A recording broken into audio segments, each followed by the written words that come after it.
Et je me suis dit, OK, l'immobilier, on va faire quelque chose. Et le parking, ça me semblait accessible. Et j'ai eu un déclic. J'ai vraiment popularisé le parking de roues à Paris. Mais qui est le client dans tout ça? Au coin de ma rue, j'ai croisé Alexandre Lacharme. Alexandre, c'est Monsieur Parking. En 2012, il en achète un. Aujourd'hui, il en a 91. Il va nous raconter sa stratégie, comment il a un peu inventé le modèle du parking de roues et il en a écrit un bouquin. Au coin de ma rue.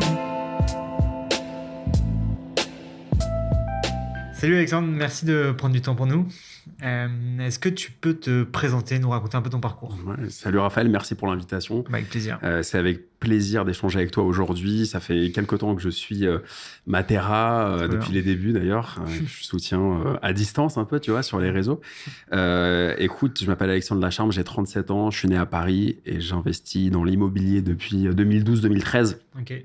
Donc, je suis un entrepreneur depuis une dizaine d'années. Et maintenant, j'investis toujours dans l'immobilier, aussi dans les entreprises, dans les startups depuis cette année. Et j'ai construit mon parc immobilier dans le parking, tu vois, quelque chose qui est atypique, Ouais.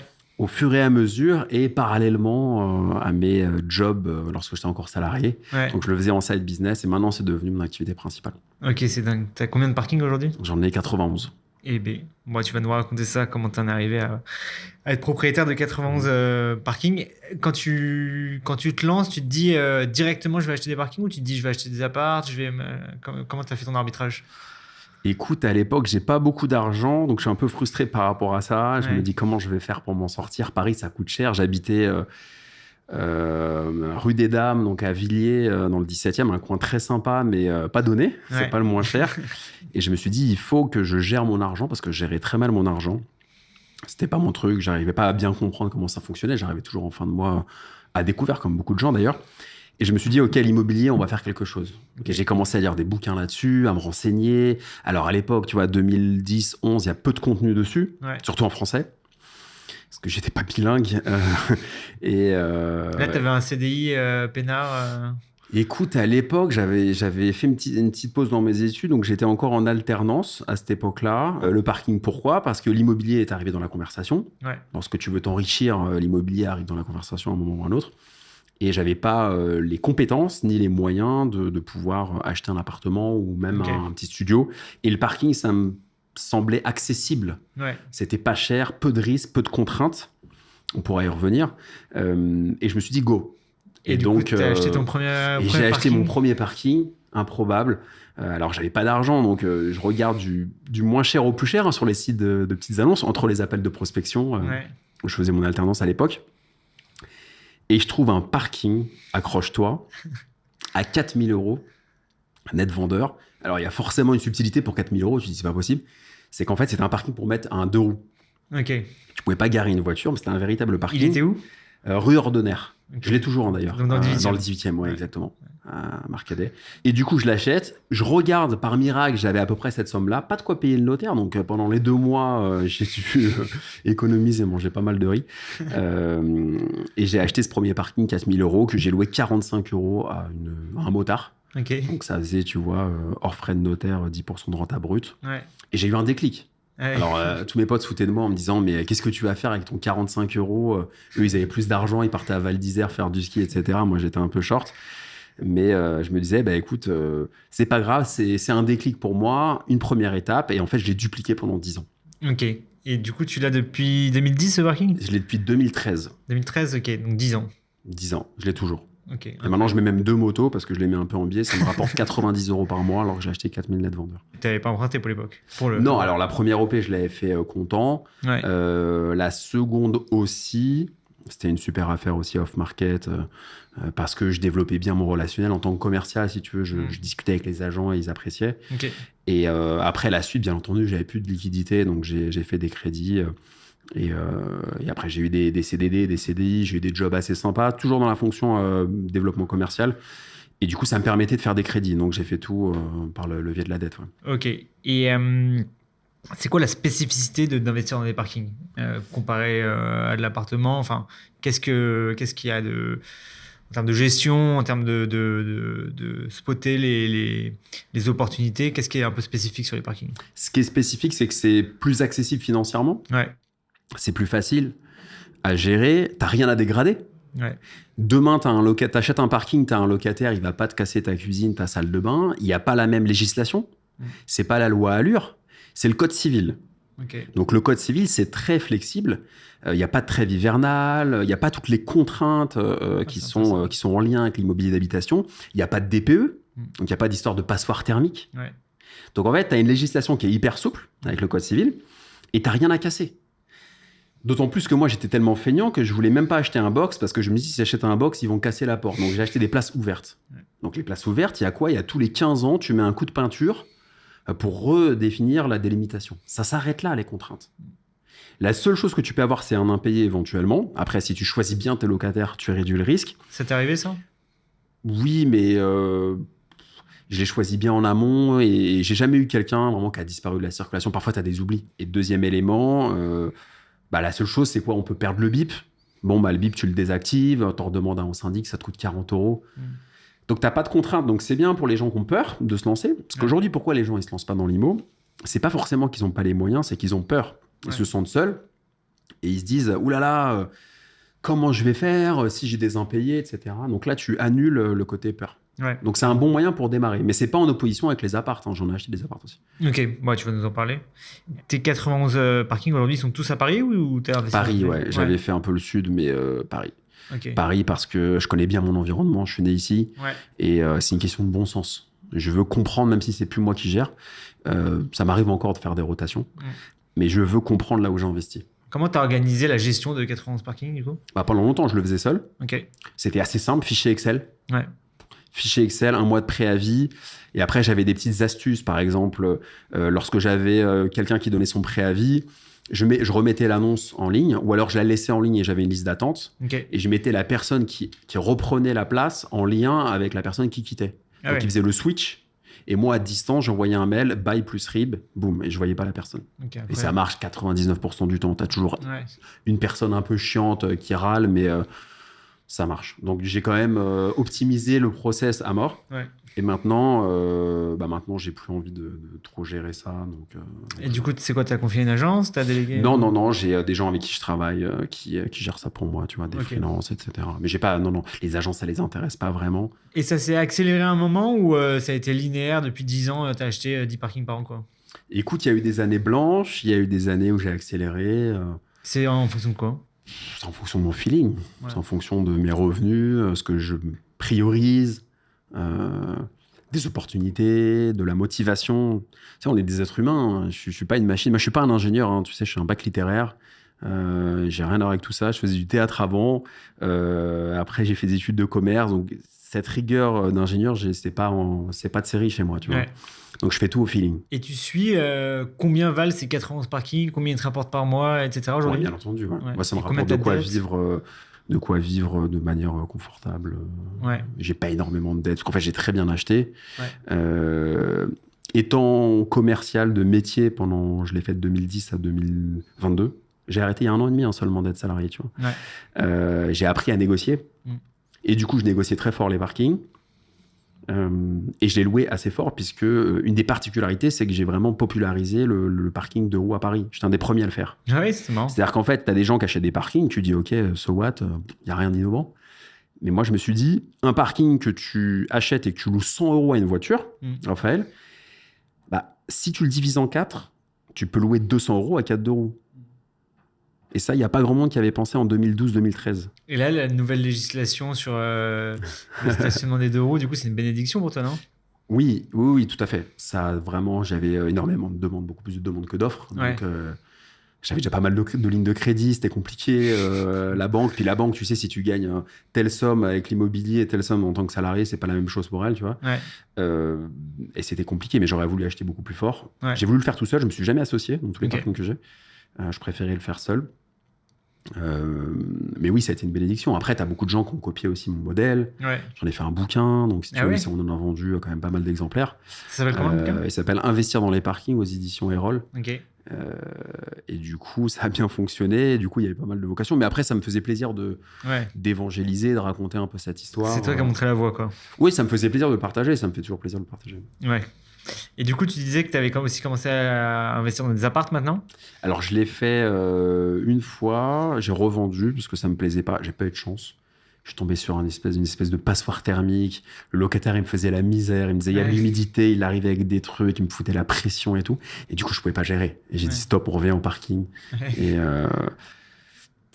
c'est intéressant, l'IMO classique. Mais moi, je suis plus à l'aise avec le parking. Plus facile à gérer. C'est un peu comme l'IMO commercial. C'est basique. C'est un fichier Excel. Mais aujourd'hui, j'ai l'impression que c'est genre ça tourne tout seul. Oui, bah après, il y a eu beaucoup de sacrifices. Je sortais pas.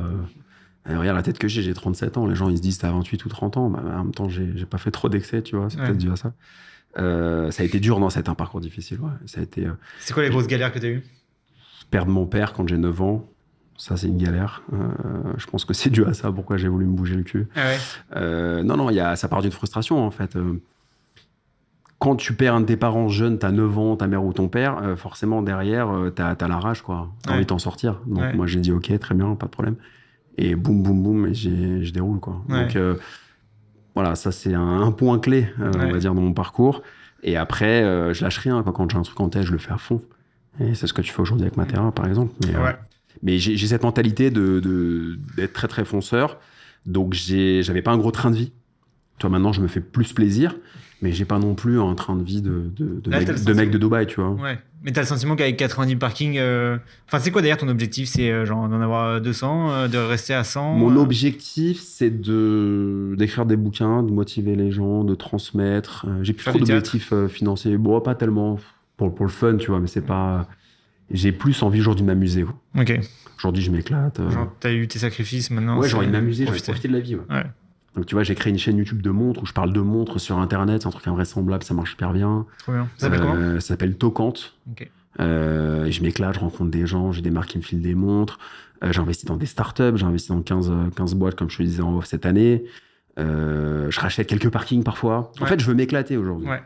Aujourd'hui, quand tu prends la décision soit d'acheter un parking, soit d'investir dans une startup, soit un appart, tu le fais en fonction de la rentabilité que ça va proposer ou ce qui te fait marrer, quoi? C'est un peu des deux. C'est un peu des deux, ouais. C'est un peu des deux. J'ai quand même un œil sur les chiffres. Hein. Ouais. On a l'impression que j'ai un discours de mec qui s'en fout, mais j'ai quand même plus qu'un œil sur les chiffres. Ouais. Parce que c'est quand même... j'ai fait tout seul. Donc, en termes de charge mentale, tu vois, j'ai 3 sociétés aujourd'hui. Je gère 3 boîtes, je suis tout seul. Bon, tu vois, c'est une charge mentale quand même. Mais disons que je regarde, il faut que ce soit rentable, mais il y a du plaisir aussi. Il y a du plaisir. C'est quoi les boîtes un peu dans lesquelles tu as investi? C'est pas mal de B2C. Il y a un trait commun? Ouais, c'est... Non, il n'y a pas de thèse d'investissement, comme on dit dans le milieu. Tu vois. Et comment tu fais pour en fait, avoir accès à ces opportunités d'investissement? Après, c'est le bouche à oreille, ça va vite. Hein. Ouais. Je suis dans des réseaux de business angels qui sont très bien à Paris, certains. Okay. On se voit tous les mois. Ouais. On boit des coups, tout le monde a la trentaine. Il y a une bonne ambiance, tout le monde se tutoie. Et je découvre des projets. Et j'investis comme ça. Et quand tu investis dans une startup, c'est quoi ton horizon de sortie ou ton espérance financière? Écoute, j'aimerais bien faire au moins x4. Ok. Sachant, alors après... À quel horizon? Horizon 5 ans. Sur des tickets de combien à peu près? 15-20 000 à chaque fois. Je tâtonne en fait. Tu vois, c'est un nouveau truc pour moi. Ça m'excite vraiment. J'ai l'impression de revenir au début des parkings quand j'étais en train de tâtonner. Et j'ai investi dans des boîtes pas loin d'ici, des chaînes de boulangerie, de restauration, des boîtes dont tu as dû entendre parler, je pense. Et des médias aussi. Ah oui? Plusieurs médias, j'ai investi. Et d'ailleurs, chez toi, il y avait aussi une levée. Alors, pas la levée avec les BA ou les fonds, mais de financement un peu participatif. J'ai mis un petit ticket symboliquement pour soutenir. C'est vraiment symbolique pour le coup.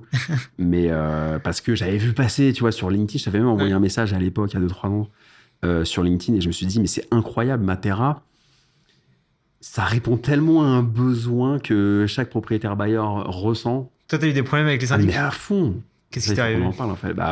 Plein de trucs. Là, par exemple, tu vois, j'ai des parkings, il n'y a pas de lumière, tout tombe en panne. Et je leur envoie des messages incendiaires. Je leur dis, attendez, je comprends pas, je paye mes charges plein pot, je suis prélevé. Moi, je suis prélevé dans tous mes trucs. Donc, je ne vois pas un chèque, tu sais, comme les anciens qui faisaient ça. Je suis prélevé, donc je suis hyper carré. Et le service, il ne suit pas. Parce qu'en fait, il y a un truc que les syndics ont oublié, c'est pas pour taper sur eux, mais il y a un truc dont ils ont oublié, c'est que mais qui est le client dans tout ça? On n'en parle pas.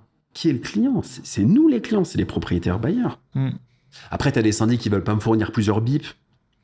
C'est quoi les raisons? Il y a une fois, je vais te raconter une anecdote, il y a une fois, j'achète une double place pour mettre 10 motos.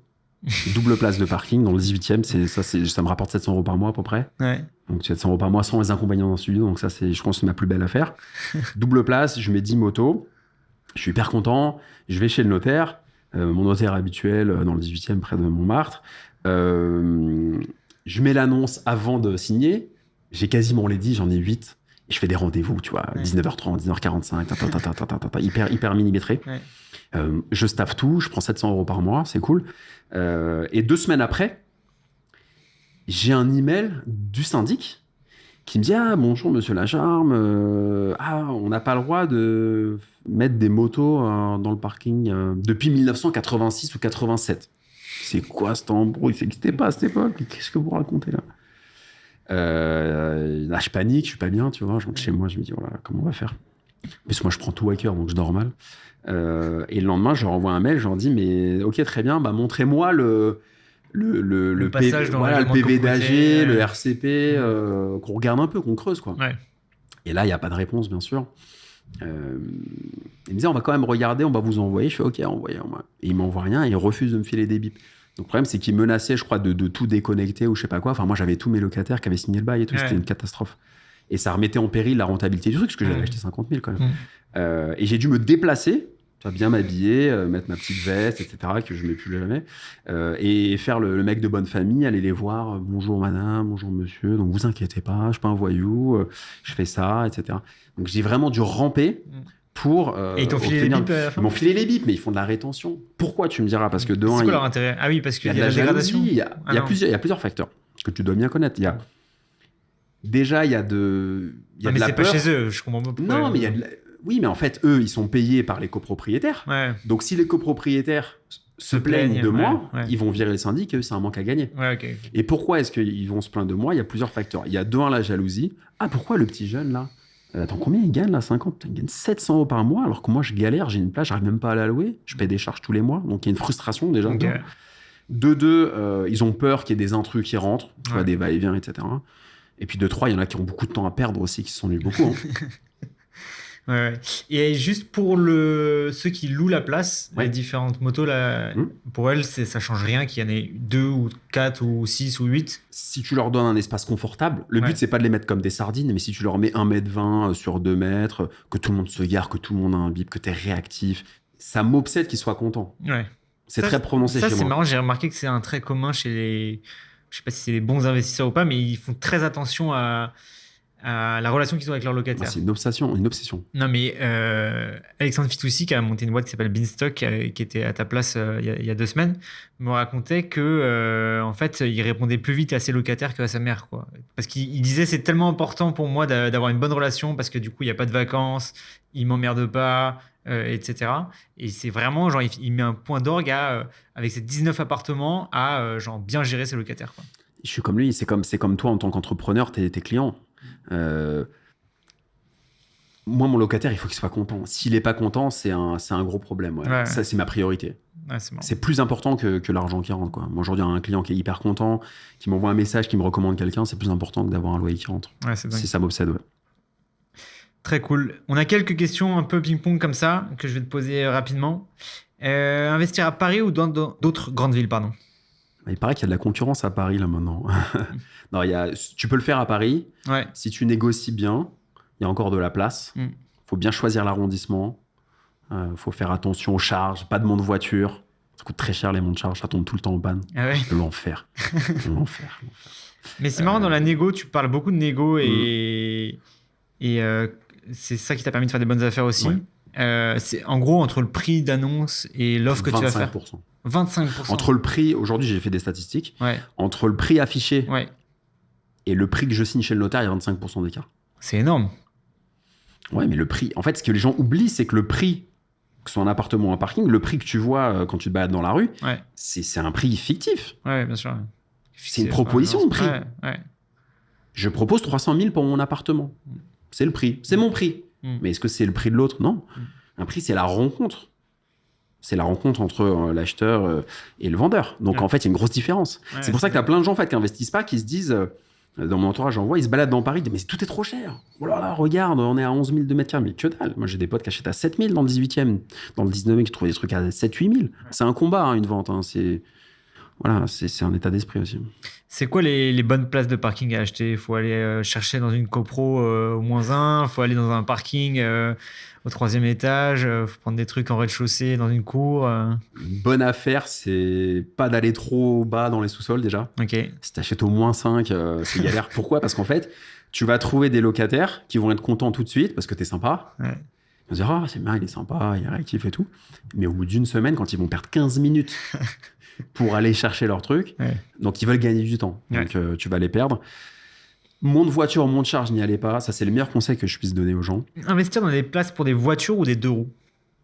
Ah, c'est un bon point. Tout dépend de la demande.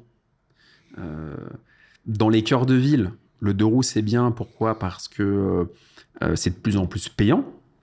À Paris, c'est payant depuis septembre 2022. Ouais. Boulogne, c'est en pourparlers. Il y a d'autres villes, je crois, où c'est devenu payant. Ok. Donc, c'est vraiment dans les politiques de la ville de rendre payant le stationnement pour les 2 roues. Maintenant, c'est payant pour les 2 roues thermiques. Électriques, c'est pour ça que j'ai acheté un scooter électrique. Électrique, c'est encore gratuit, mais ça va peut-être le devenir. Alors là, il n'y a plus d'intérêt d'acheter l'électrique. Il n'y a pas un truc à faire avec les vélos? Ah, si. Les gens qui se font piquer les vélos dans la rue. J'ai investi dans une start-up d'ailleurs qui met des vélos cargo. Ah ouais? Ouais, qui met des vélos cargo dans ses parkings de bailleurs sociaux. Ça marche vachement bien. Ça s'appelle comment? Ça s'appelle 12.5. Et du coup, j'ai aussi des vélos qui viennent se garer. Ah ouais? Ouais, moi je suis ouvert, tu vois. Tous les 2 roues, vélo électrique, vélo normal, tu mets un rack à vélo. Ouais. Le parking aujourd'hui, tu peux tout mettre. Les sceptiques qui disent, ah, le parking c'est fini, ça marchera pas, etc. Pourquoi ils disent que c'est fini? Parce qu'ils n'ont pas compris qu'on mettait autre chose que des voitures. Ah oui, ok. Quand je leur dis ça, en général, ça annule l'objection.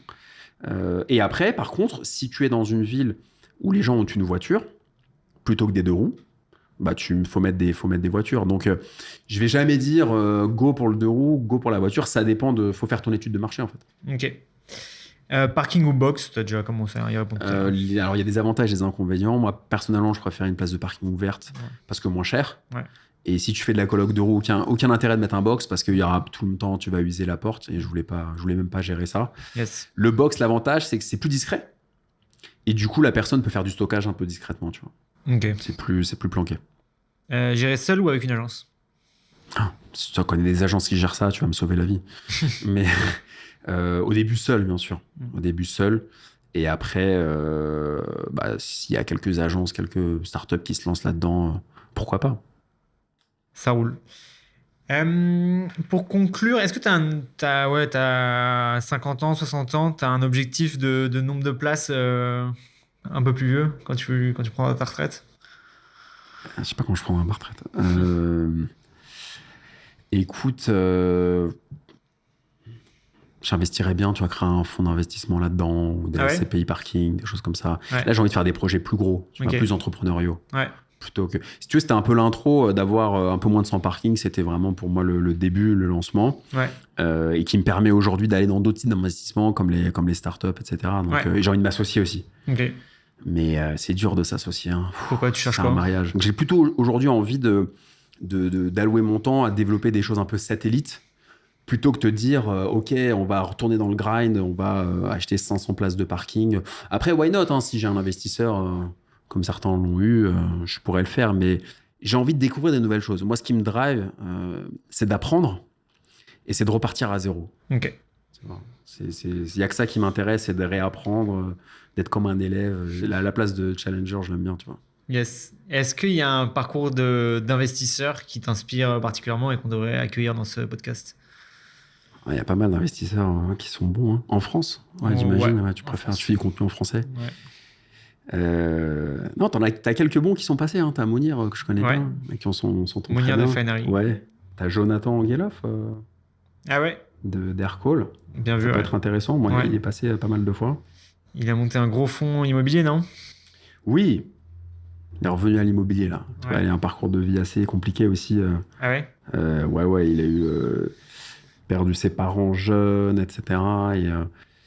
Et on se connaît pas vraiment, on s'est rencontrés, on s'est croisés au ski à Val d'Isère d'ailleurs. C'est assez drôle, tu vois, finalement. Un peu aux périodes où j'étais dans le grind, où j'étais vraiment mal, où j'arrivais pas à payer ma fondue. Et on s'était rencontrés à ce moment-là, on avait sympathisé, on s'est pas revus depuis quelques années, mais il a eu un super parcours. Ouais, c'est incroyable ce qu'on fait avec Arcola. Et voilà, le point commun, c'est la détermination, quoi, l'envie. Tu vois, tous les parcours d'entrepreneurs, je trouve, il y a souvent... ça part souvent d'une frustration. Si t'as pas de frustration, pourquoi tu vas acheter des parkings ? Moi, si j'avais une vie, tu vois, si j'avais fait l'essai comme mon père et avoir un destin tout tracé, pourquoi je me serais galéré à acheter un parking dans le 18 ? J'aurais 37 ans, j'aurais 2 enfants, j'habiterais à Neuilly, je me prendrais pas la tête, tu vois ce que je veux dire ? Donc, il y a forcément un moment où c'est compliqué, où il y a une cassure, et soit t'en fais un truc bien, ou soit tu pars en cacahuète, quoi. Après, c'est à toi de voir. Magnifique. Et ben, ce sera le mot de la fin. Merci beaucoup pour ton temps. Merci à toi. Et merci pour cet épisode. C'était trop bien. Au coin de ma rue,